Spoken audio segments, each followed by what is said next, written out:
While giant EasyRide tubeless tires are far less prone to punctures, flats can still happen. Giant EasyRide tubeless technology features a quick, easy emergency tire plug kit, so you can enjoy your adventure knowing ERT always has your back. Using the proprietary giant tubeless tire plug kit, there is no need to remove the tire to fix a flat. The kit includes 10 plugs, plug punch, rubber solution, compact carry case.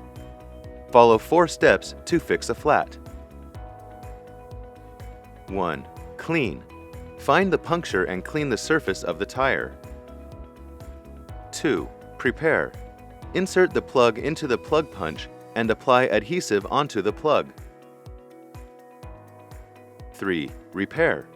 Insert the plug into the tire and slowly pull the plug punch out, leaving the plug in the tire to fill the hole. 4. Inflate. Inflate the tire to the minimum tire pressure and check the tire pressure once again before riding to ensure the tire is completely sealed. Note: if air is still leaking, the tire may be compromised and should not be ridden.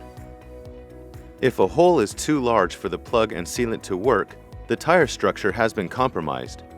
Please be aware that the giant flat tire repair solutions are only for emergency use. If you need to use one of the repair kits, it means your tubeless system has been damaged. To ensure safety, Giant strongly recommends replacing any damaged tire requiring the use of one of the tubeless tire repair kits before going on your next ride.